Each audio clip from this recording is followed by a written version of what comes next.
Okay, my name is David Long. I'm one of the presenters today. I'm joined by Matt Ride, who's the president here at DecisionWise, and we are excited to talk to you about this topic. Just housekeeping up front, just so everybody knows, we will be, and I'll probably remind you of this at the end of the webinar as well. We will be sending out credit for HRCI and SHRM. At the end of this webinar, we'll send it out by email just so that you have that code so you can get the credit for that. We today are happy to talk about employee motivation. Some of the things that we will be covering as part of our presentation today. We want to give a little bit of a background in employee motivation and motivation in general. So we'll talk about some of the theories related to motivation that we've come across historically, and as we at DecisionWise measured employee motivation and engagement over the many years. We'll talk about some of that as well.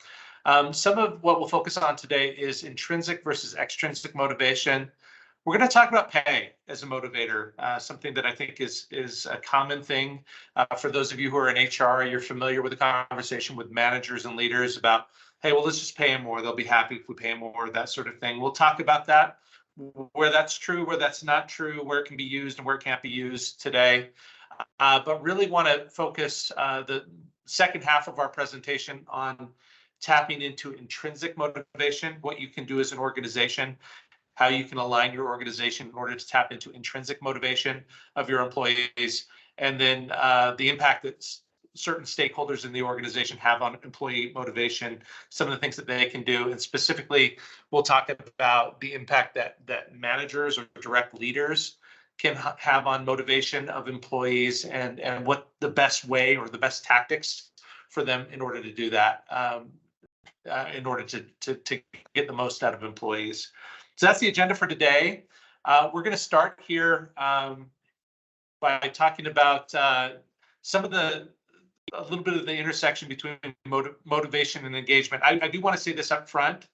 Those of you who are joining the call may know DecisionWise as an organization that focuses heavily on the employee experience. And so that's been that's the lens through which we look at just about everything.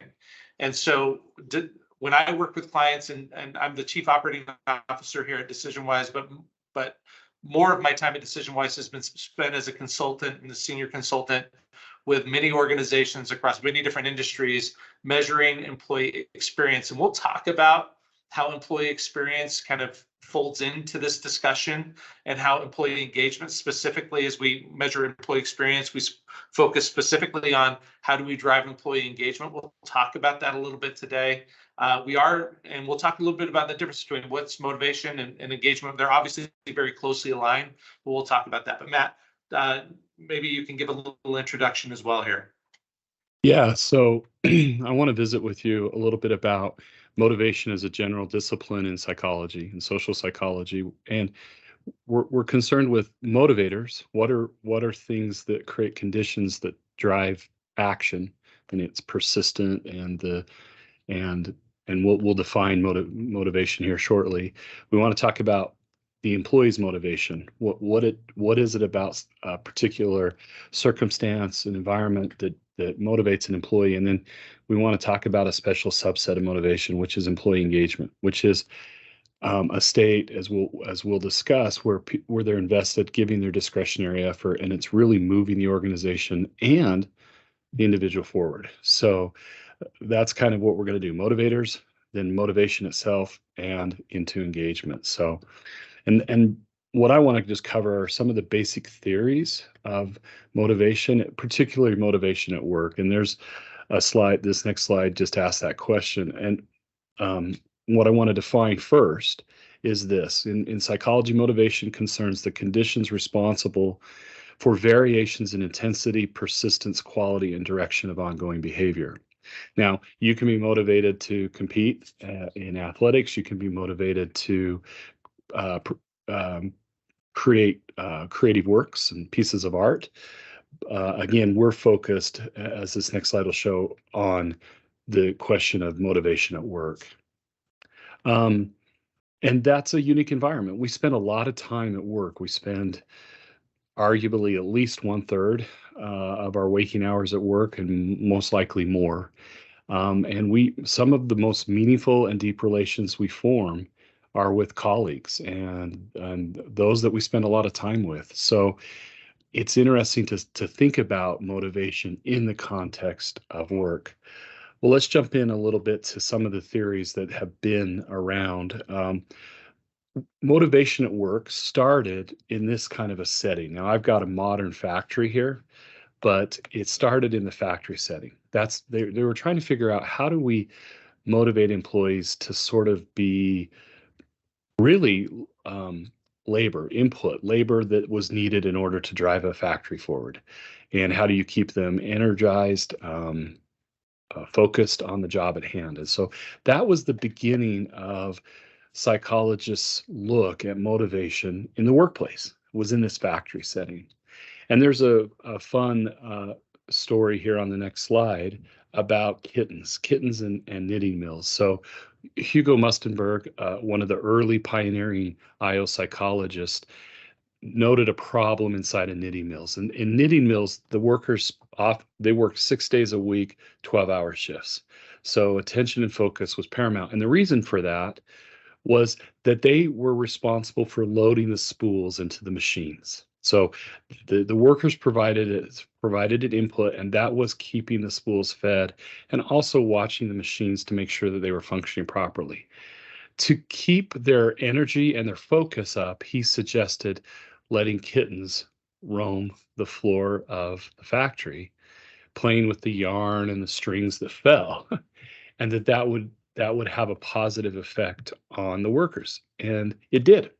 It actually created measurable results where employees were more alert, and they didn't have as much downtime because spools ran out and weren't immediately filled, which is what the goal was. So kind of a fun example about motivation at work. So And Matt, as I understand that, that was an attempt at a morale boost. Yeah. Hey, we get to see cute kittens. Yeah, Right. morale, as well as just something to keep one's attention, because there are no phones back then. So we're going to just look at cute kittens running around on the floor. I think we need to bring that back a little bit, just bringing kittens into the office. What they didn't tell factory workers is that they brought the cats in to deal with the rat problem there, I'm sure. That's why, There was why they brought the cats in. Yeah, probably a side benefit that the factory was free of vermin in a way it had never been, but sure. Yeah, I guess you had to screen employees. Do you have any cat allergies, would be one of the things you'd ask them on the way into the. I don't think that's how it worked in the early 1900s. I don't think there was such a thing as employee screening. I don't think anybody knew about allergies. So. Well, they had lots of Claritin back in those days. I know that. Right. But, That's right. They did. Great. Okay, let's jump into some of the theories of motivation. So we're going to start with some of probably the classic paradigm is person as a machine, person as a scientist. So psychologists will say we can view people as essentially kind of like a robot, and they are impacted by they have internal needs, and they're pulled by environmental stimuli, but they have sort of reflexive responses. And a leader's job is to sort of figure out what are these needs and drives and meet them. And then you can kind of condition, if you will, employees to give you what you need. So I don't know if I like that view, but that was what it was viewed at for a long time. And then there came a pushback and said, look, people are not automatons. They seek to gather knowledge and understand their environment, and they're intentional in how they react, and they have voluntary responses.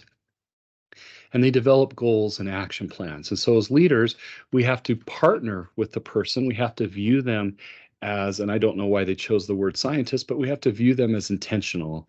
And that's the new word we use it seems to be used in the literature today, is that people are intentional. They're not just reflexive in how they respond. Couple of other theories that we just want to touch upon. Let's go to the next slide. Well, let me just say on this one, it feels like the person as machine kind of would lead to sort of the previous kind of carrot and stick way of of like either you do it by the carrot or you do it by the stick, but that's how you manage people in kind of, I would say many years ago, that was sort of the theory. And when we're looking at person as a scientist, we're looking at, well, there's probably more that we have to do, and we start to acknowledge that they have a choice in what they're doing. And so we're going to talk a little bit more as we get into this presentation about the choice of individuals that work in your organization. And they can choose what they're going to do. They can choose how much they're going to be, the level that they're going to apply. And obviously motivation plays a big role in what choice they make.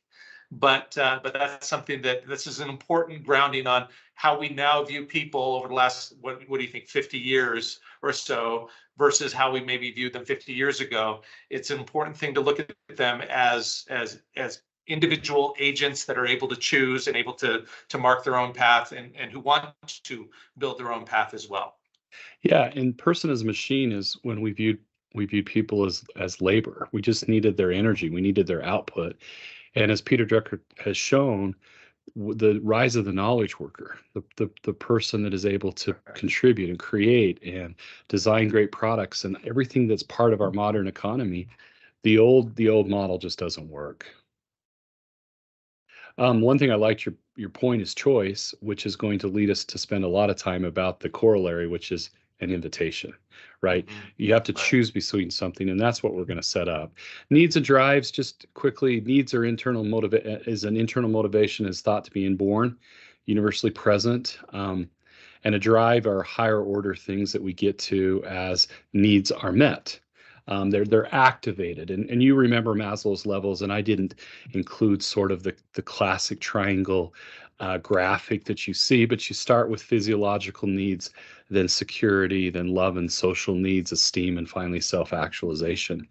And so this is still a really applicable framework, and is really accessible for new managers as those on this call that they work with those that are taking the step to leadership.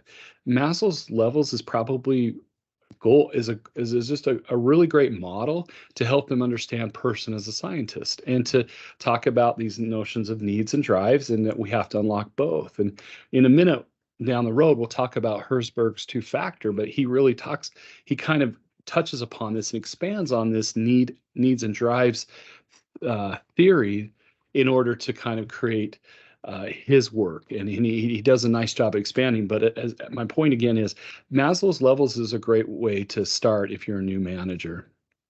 Dave, any thoughts?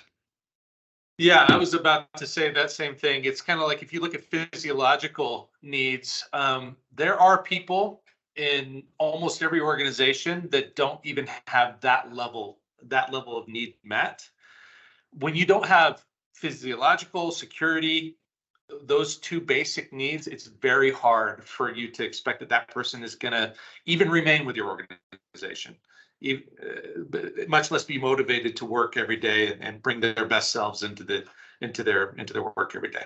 Yeah, we all see the BuzzFeed listicles where they talk about crazy bosses and the horror stories of, I'm going to bill you 5 minutes for every minute you take on a bathroom break. But you're right, Dave. There are still places where work is defining when people could even use the restroom, and that's you got to think about that and understand it.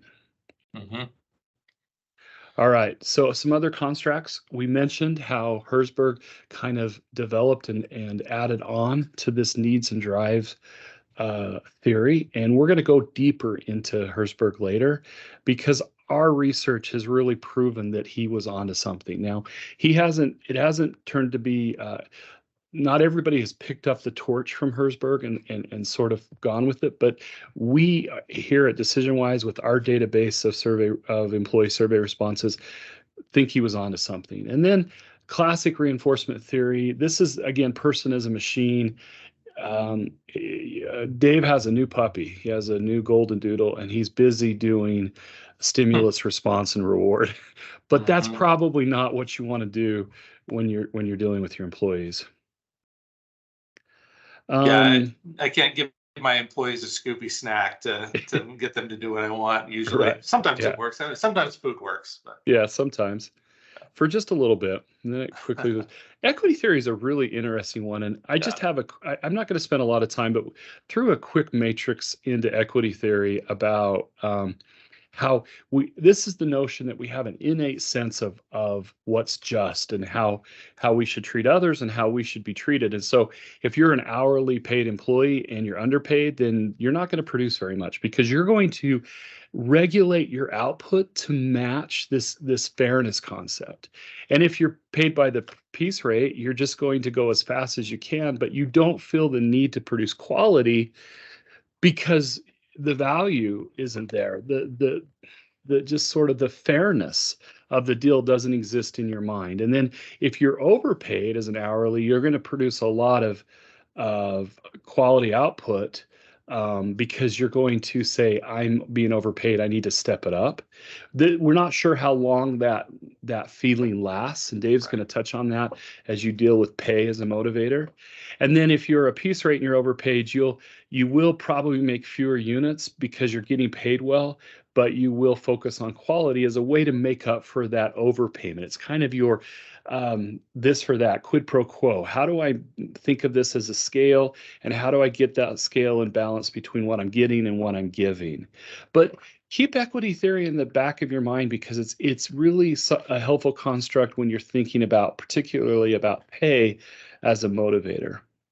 Yeah, and underpayment, overpayment is such a tricky concept because it's in the mind of the person that is performing the work. Do they feel underpaid, or do they feel overpaid, or do they feel somewhere in between that? That could change just like on a dime. So one day somebody feels like, hey, I feel really fat. I got a raise recently. I feel really good. I feel, maybe a little overpaid. I'm putting in more work and everything like that. But one day they have a bad day and now I'm underpaid again. They don't pay me enough money to do the work that they're asking me to do. And so this is kind of a tricky little sort of idea of underpayment versus overpayment. The other thing is somebody may be paid equitably according to all other similar jobs in the region, area, world, etc., but they still may not be making enough money to meet their physiological needs, in which case it may still be a difficult thing for them. What they're being paid could still be a difficult issue for them as well. And so this is why pay becomes so tricky, but we'll talk more about it as we get into this. Yeah. Finally, just want to throw out, or not finally, but one of them is a suggested equation where performance is really motivation times ability minus situational constraints. And so it's interesting because performance in a way is what we mean by employee engagement. It's our reward for building the right employee experience. And so it's kind of interesting. I don't know that I agree entirely with this equation, but I thought it was a useful idea, and it would be helpful for those on the webinar to kind of think about is what are situational constraints that are reducing performance, and how much am I giving as far as motivation to keep performance high? It's such a critical part of this discussion, because I think how we're going to spend the rest of our time is talking about either situational constraints or situational enablers. The situation does matter when we're talking about motivation, and we did call this the motivation equation. So we had to give you an equation at some point on motivation. So we definitely had to, this is the name of the webinar. So here's your equation. But we try to make, when we do these of course, we're not going to put numbers into this equation. When we do this, we want to say, look, there's quite a bit that goes into performance, the ability of the individual and the motivation of the individual, but then there are things that can hold them back, and that's environmental factors, that's any number of factors that could hold them back, and constraints that can limit performance. But it's important to kind of think about that in context of this. And I would say that there are not just performance, but there's situational constraints that can limit motivation. They can limit ability individually as well. So we could look at it that way too. If we wanted to really mix up this equation, we could do it a little bit. But there are situational constraints come into play in almost every situation. So we'll talk, as I said, we'll talk more about that. So now it's time, just for a bit of audience participation, get that chat flowing. What happens in your organization? What do you see as as experiments in motivation. And we'd love to just kind of highlight a few. So if you're willing to hop on, we saw one that says, hey, my dog works in my office. That's got to be a motivator, right? I think if you have animal or pet friendly policies, that could be something important to a big part of the workforce. Mm-hmm. Amazon gift cards came up. So that's a tangible reward, right? Mm-hmm. Any others? Don't rush out. Don't rush out to start typing, although we wish you would. Summer Fridays. I wonder if Summer Fridays, what Summer Fridays means. Is that time off on Friday? Is that the kind of thing that is? Yeah, that's my guess, is that we see hybrid flexibility, which is really interesting because we're getting a lot of pushback now about, look, you may be individually productive at home, but team productivity is hard when you're not in the office and you have casual interactions and you're bonding. And sometimes you're doing work while you're both eating a handful of snacks in the break room, right? So we're going to have to figure that out. But it's great to have some flexibility in people's lives. Yeah, I think that's kind of the hybrid flexibility, and it was Rebecca who mentioned that. But the hybrid flexibility is kind of the arrangement that we see a lot of our clients going with. There are some that still are completely remote even now, 3 years after the pandemic started. That are completely remote. I think most of them are trying to strike some hybrid balance.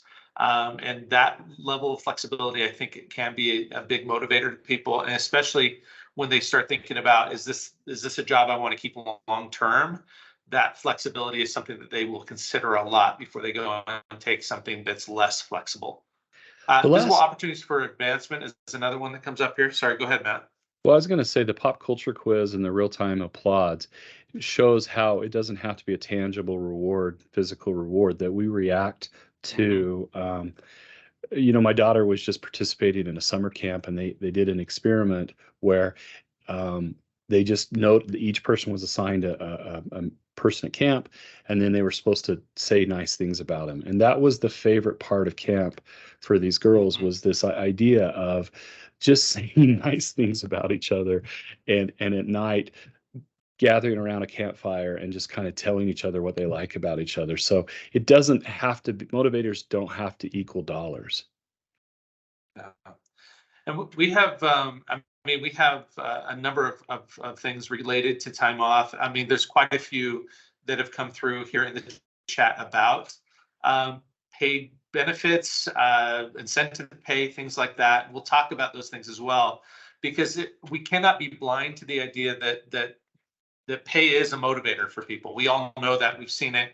We've experienced it in our own lives. And so we can't be blind to that, but we want to be careful about how we approach that. And we also don't want to be, when you're a hammer, everything's a nail, and you decide, pay is my one way to motivate people, and I don't want to worry about the other things that can be motivators for people. We want to definitely expand our understanding of it from there. But there's lots of good things in the chat here. I don't think we have time to go through all of them individually, but yeah, take some time to look through some of these ideas in the chat that people are offering for motivators in their organizations. It's really great participation. Thank you, everybody. Just a few more slides, and then we're gonna dive in and kind of change course. But just a few more things, if we can. Just a funny story about how you need to be careful with. This comes from Freakonomics, and it's where a daycare had a problem with late pickups by parents after 4. So they decided to start fining or charging $3 for every late pickup. And sure enough, what happened to the pickups? They more than doubled. The late pickups more than doubled. And why is that? Because people suddenly felt that, well, I'm paying for a service, and $3 is a lot less expensive than a babysitter. And now I feel better about being late. And so I'm going to use the quote unquote late service more than I was, because there's now this equity component. This is where that equity theory really shines. But you can have these weird unintended consequences when it comes to setting up and trying to motivate people. And here they tried to do it with like a fine, and it just backfired. It's really interesting. It's one of those great examples of when we use the wrong incentive, or we think we've got this great incentive, or in this case, it's a punishment.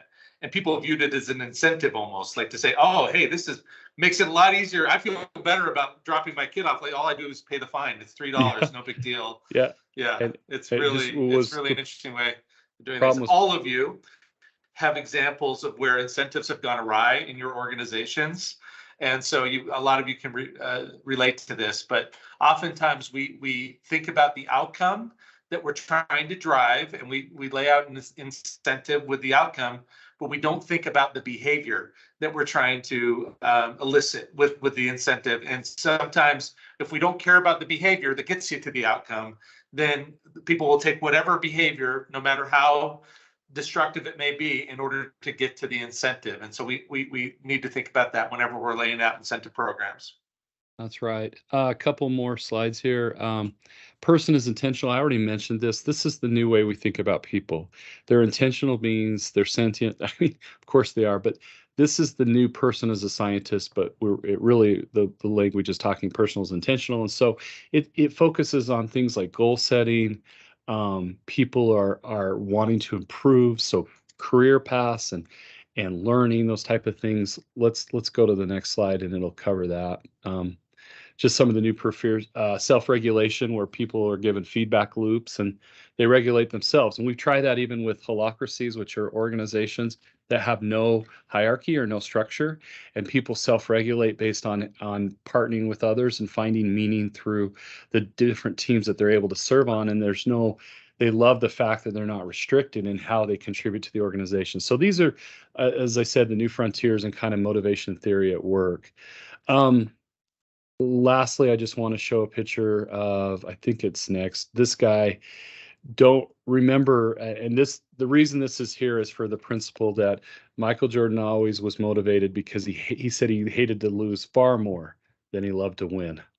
So it's back to Dave's point. Sometimes we think it's pretty formulaic, and we don't realize that people may perceive things differently. And in this case, who I consider to be the GOAT, no offense to LeBron James, it was all about not losing was the primary motivator. So, okay, I don't know what's next. Can we measure motivation? Let's just go through this really quick, Dave. Just get to the next slide. There are instruments that try to measure motivation, and one is the Motivational Trait Questionnaire by Canfor and Ackerman. You can look that up and understand it. I don't think we've got time right now to focus on it, so we can move forward with that.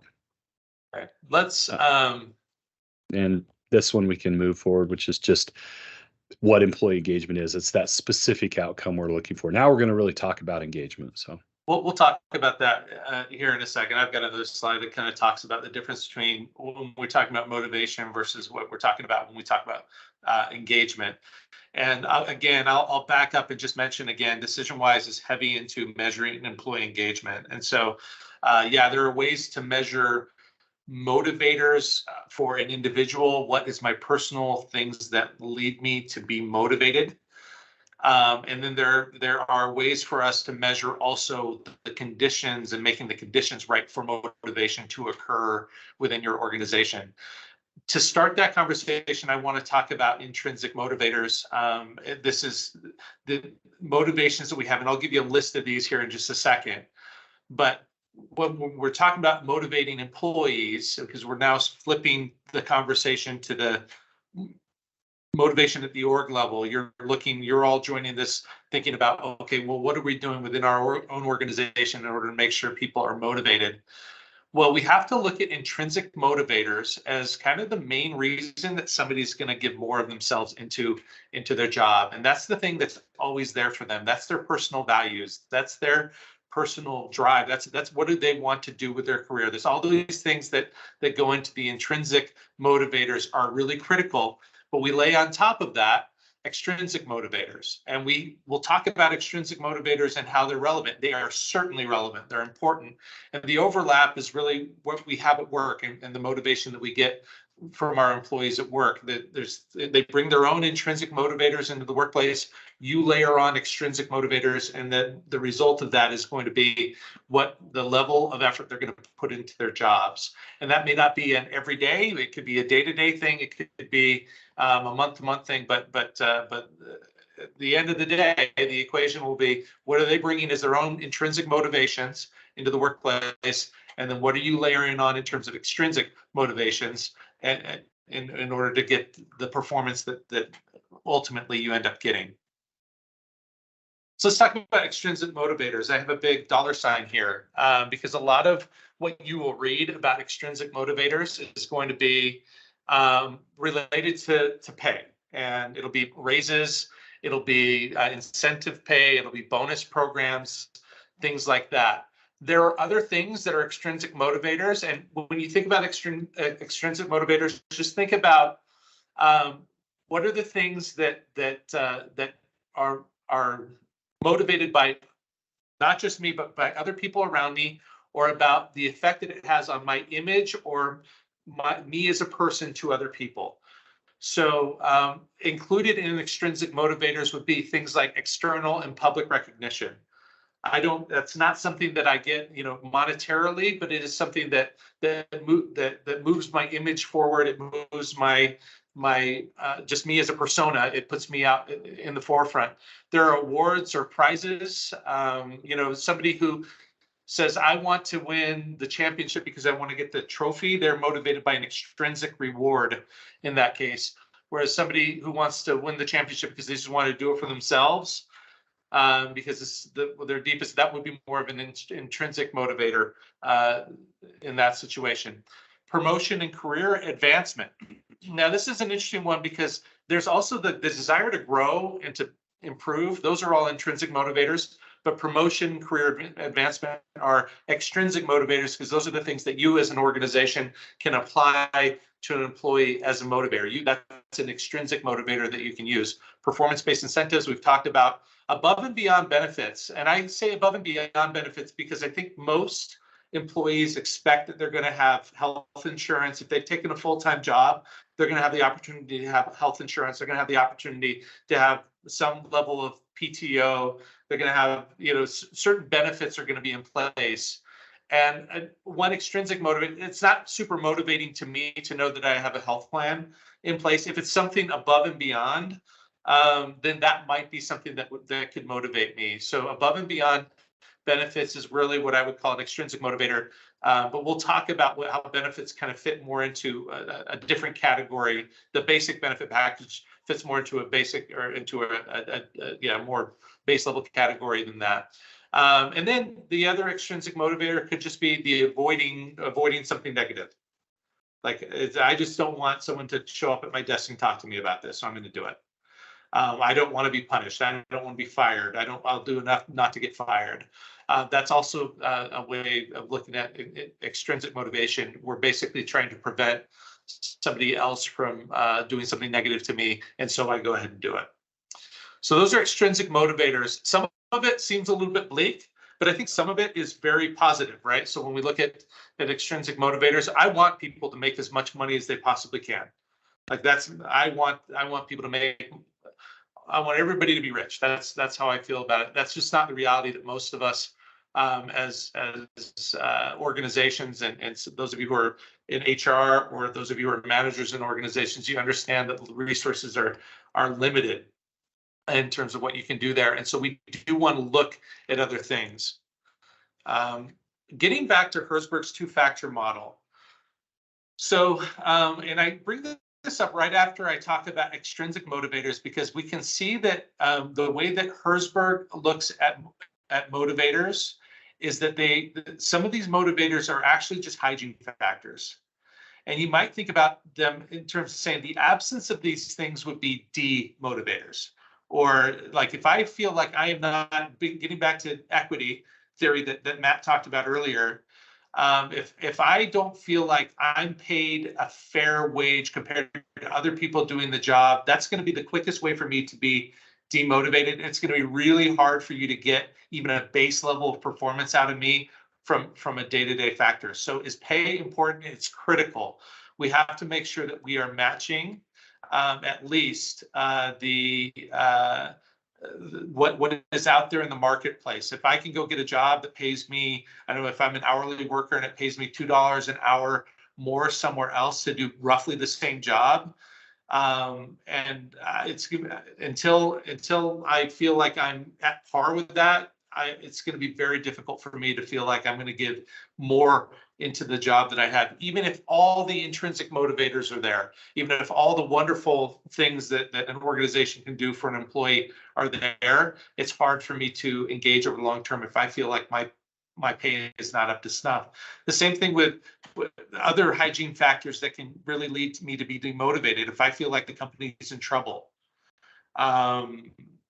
if I feel like my job is not safe, if I feel like they're maybe moving on from my division, something like that, that can be a severe hindrance to motivation. Working conditions, if I feel like it's not safe where I work, or if I feel like there's, if there's, a leak in my office or whatever it might be. I remember working with, I did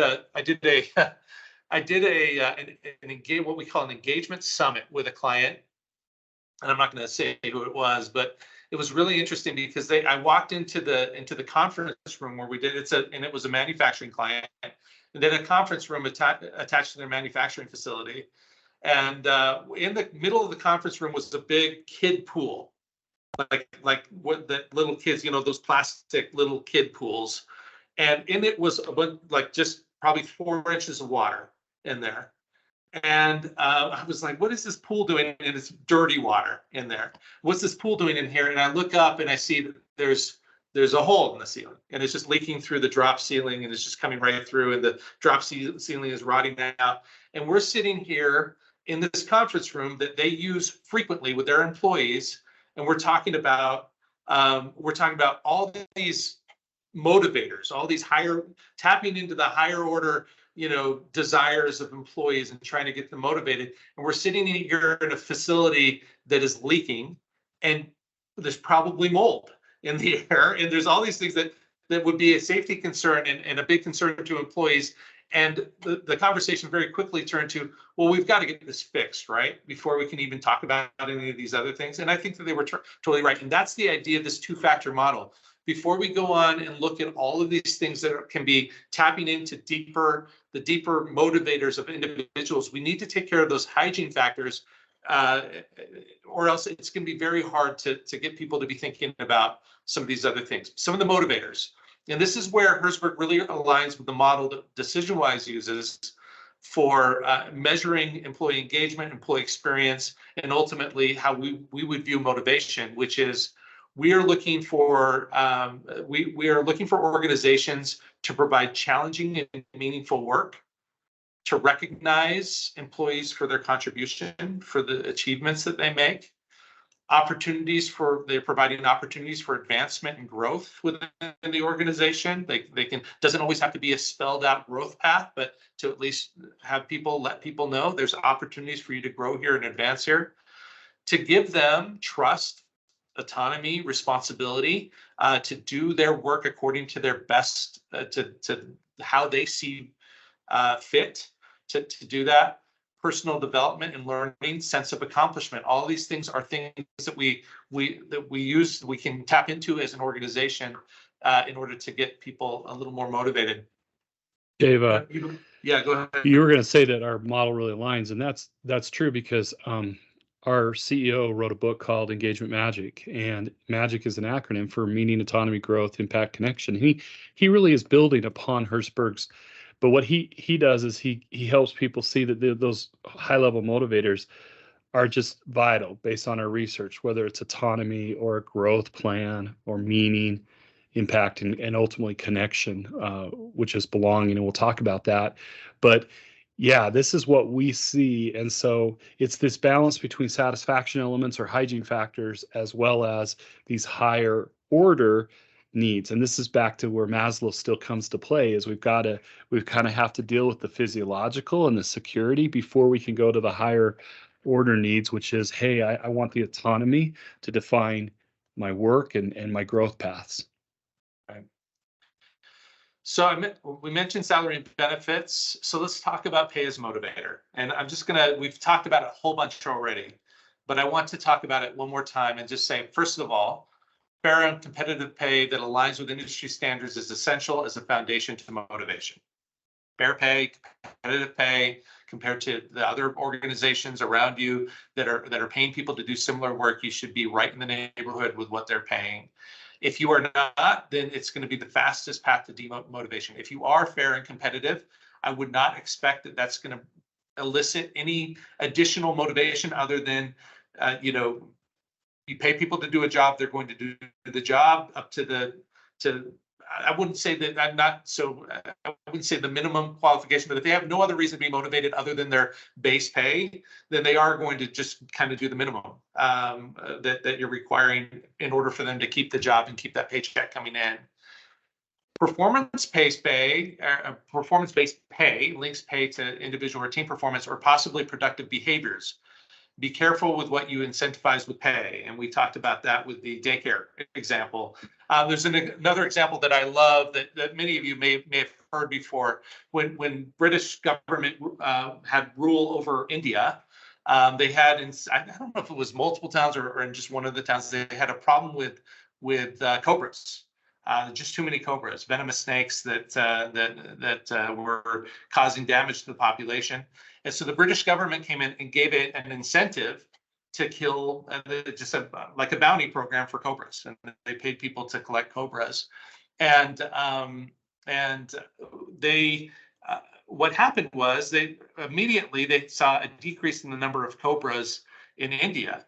And so it was initially effective, but what ended up happening was people figured out, well, in order for me to keep getting, I've loved getting this paid for bringing in cobras. For me to continue to do it, I need to kind of breed my own cobras. So they started cobra farms, and they started bringing those in. And so when the British government, of course, found out about that, they said, well, we've got to remove this incentive. And so now the cobra farms no longer have any incentive to keep the cobras, so they just release them. So now the problem that they tried to fix with a pay incentive has made everything worse because there's now more cobras than there were to begin with. That is one of the classic examples under perverse incentives. That, like, if you look up perverse incentives, that's one of the classic examples that you're going to find about that. But we can see that sort of situation play out within our own organizations. We put an incentive hoping to drive an outcome.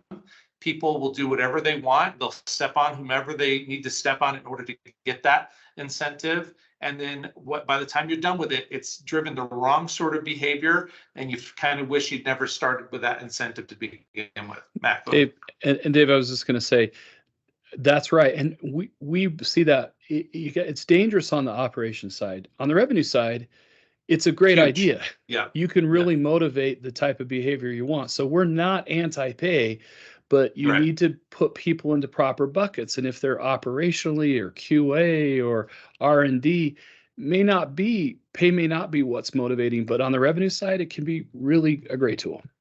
One of the things to think about is, can I visibly see the impact that I have in obtaining that incentive? Is that something that I can visibly see? In other words, incentive programs where we tie it to MBOs or KPIs that I don't really have any bearing on whether that can be demotivating. Because if we're not making that key performance indicator, if we're not getting there, and I feel like I have no control over that I feel like now I can't get that bonus, and now I feel like I have no control over it, and that's demotivating for me. So that's why Matt mentioned on the operations side, it's tough. I'm in favor of bonuses and things like that on the operations side, but you've got to be careful on what behaviors and what you tie it to, and make people feel like there's some self-determination in being able to get that bonus, or else the bonus is just, hey, we're giving you extra salary at the end of the year or quarterly or whatever it is, and that's fine. That's great. I want people to get that too. But if it's not clear on, I do these things, I do these behaviors in order to get this outcome, and then I get my bonus, then it can be a little bit of a demotivator for people to even have that in place. I would say better to put it in base pay. if you can't draw a clear line between their performance and the bonus that they're receiving. Better to put in the base pay or have the bonus be part of their base pay package. Employees certainly do show additional effort and motivation when leading up to a promotion or pay increase. Like leading up to the pay increase, immediately following a promotion or pay increase, they do give more. And it's getting back to the equity idea of, hey, I'm making more, I'm going to put in more effort. That situation only lasts for so long. Once somebody considers this part of their regular fair compensation, it no longer provides extra motivation and it returns to that level of hygiene factor. As long as it meets their needs, it's going to be a hygiene factor, and they're going to be okay with it. But it's not like it's not going to be the thing that gets them up in the morning. For a while, it may be, but eventually it won't be.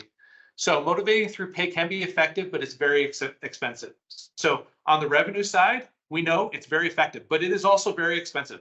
On the revenue side, like you have to pay people to go out and get new business and everything like that. It's very expensive on the revenue side, and it can be very expensive on the operation side, especially, or even within, like if you're motivating in HR through pay, that's going to be a very expensive proposition, because we give a raise 3 months later, I feel like, oh, that's just part of my normal pay. I'm looking for my next raise again. And for me to stay motivated and give that extra effort, I'm going to need to make more money. And so it's this kind of this upward spiral of pay and motivation and pay and motivation, if that's the only tool that you use. And again, we're pro people making as much money as they possibly can. We want that. And we want people to make a really good living for themselves and feel like they're secure and everything like that. But just if we're thinking about it as a motivator, it can be a motivator in certain situations, but in other situations it's better to use other things. And even in those situations where pay is a motivator, it should not be the only motivator, the only tool that you're using in your toolkit to motivate employees. So let's talk about intrinsic motivators, which we've just covered in Herzberg's two-factor model. No discussion about intrinsic motivation would be complete without talking about the impact of kittens on personal motivation. No modern conversation about this would be complete without talking about kittens. I'm kidding. Of course, that was the example from the yarn factory, or that Matt, or the whatever factory he talked about earlier. But in this case, we're talking about things that are more modern intrinsic motivators. Things like, am I a fit for the job that I have? Do my skills match the expectations? Am I personality match for my team, for my organization? My ambition, my growth potential are intrinsic motivators. Do I feel, and beyond just like growth opportunities, do I feel challenged and stretched in the job that I'm doing on a day-to-day basis? Do my values, what's important to me, do they appear to also be important to the organization that I work for?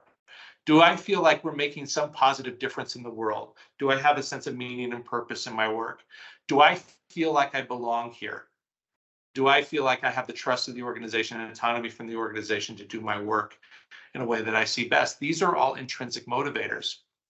When you think about this, you might think about it like you would think about a garden.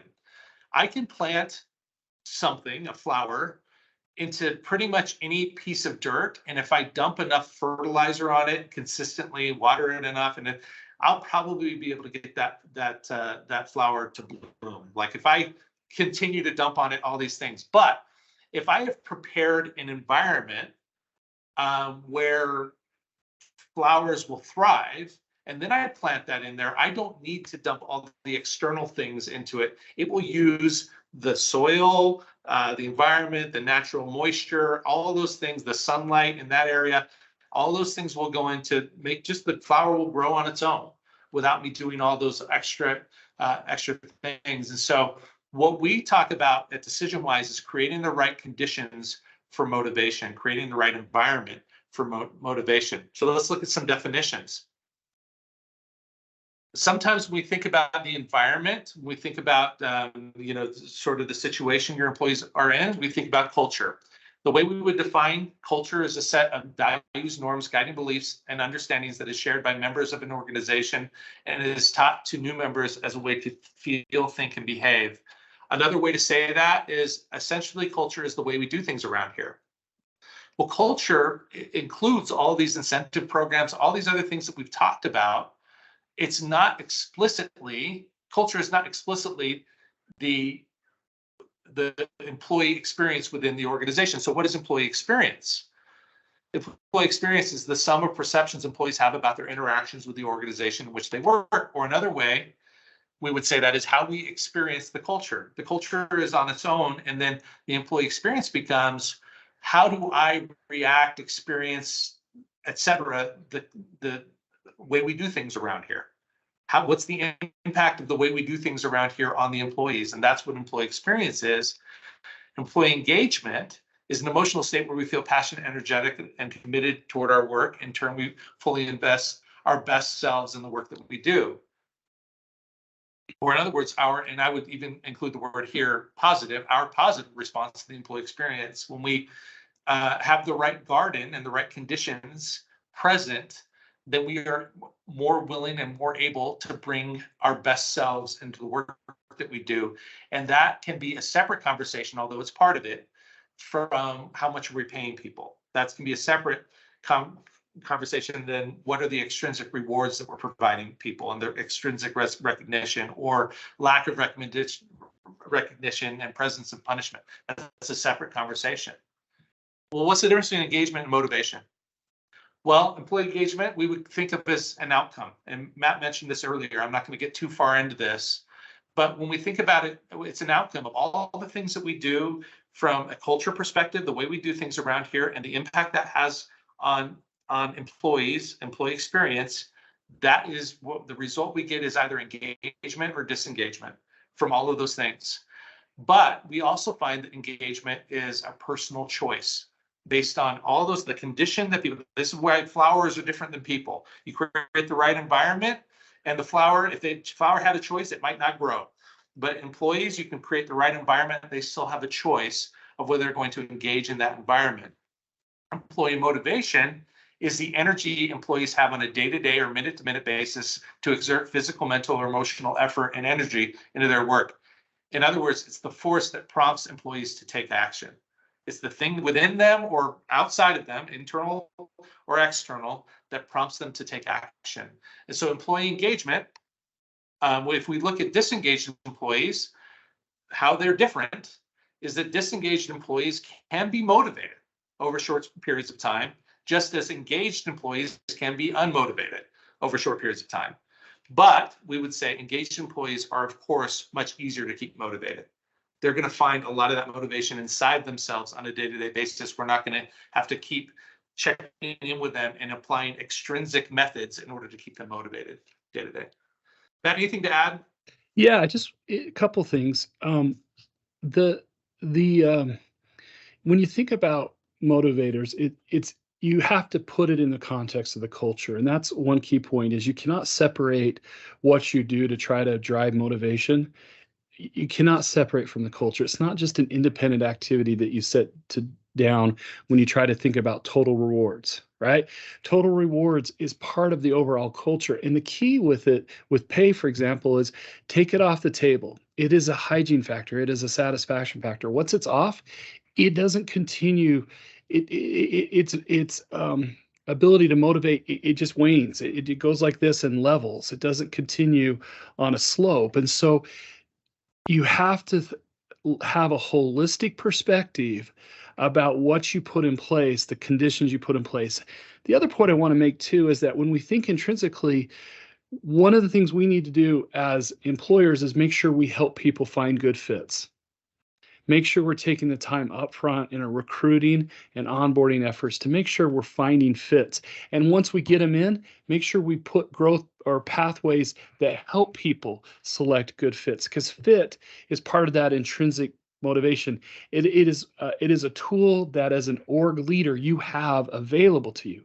You can do a lot with comp and benefits, but then fit and all these other things are all levers that can be pulled, but they all are in the context of the broader culture that we measure through the experience. We can't measure directly the culture, we can only measure the experience. And that's why we make it a distinction, is that what we measure is the experience, but what we're really building is the culture.